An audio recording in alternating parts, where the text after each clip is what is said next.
Time to hit task one. What we want you to do is get a copy of the task description. It's on Blackboard and in the ECP, and have a good read of that. Also have a look at the criteria sheet because that's how you're going to be marked. This task is about looking at the barriers to learning. We used to think, well, when I started teaching, there was a common perception that if a student wasn't achieving, it was somehow because they weren't able. It was their fault. We now know that a lot of the issues around student attainment are because of barriers to their learning. Now, what we want you to do is go through your textbook, chapters 2 and 3 in particular, and we want you to go through and highlight everywhere you find the word barrier. They're the ones we're looking for. Now, pick 3 of those and pick 3 that you think might be interesting to you.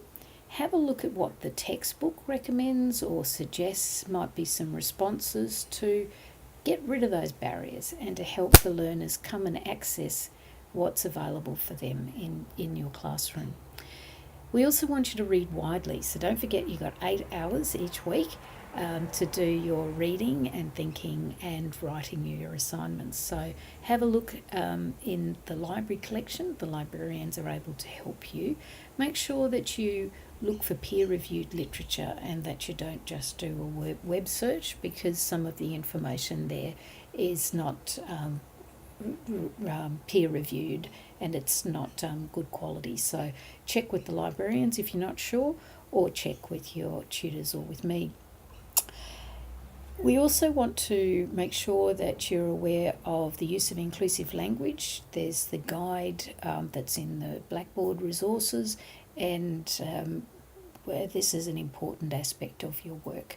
We'll talk about this in the course as we go along as well. It's also really important that you use APA referencing style. It's a complex referencing style, but the guides are there in the library, and this is the standard one that's used in education.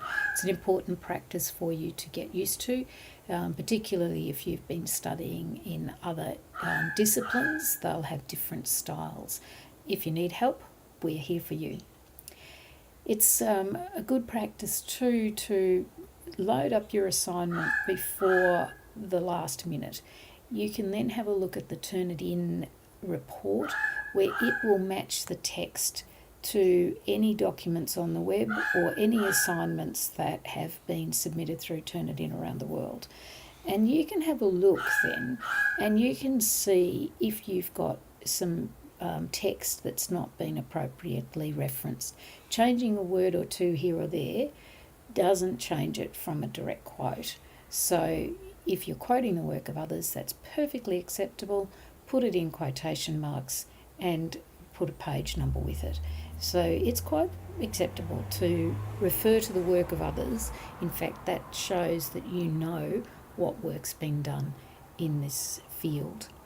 So we're looking forward to reading what you write. It's a good chance for you to explore the literature and realise that people have been thinking and researching and writing in this important field, and then you'll know where you can look when you need help. Good luck with it.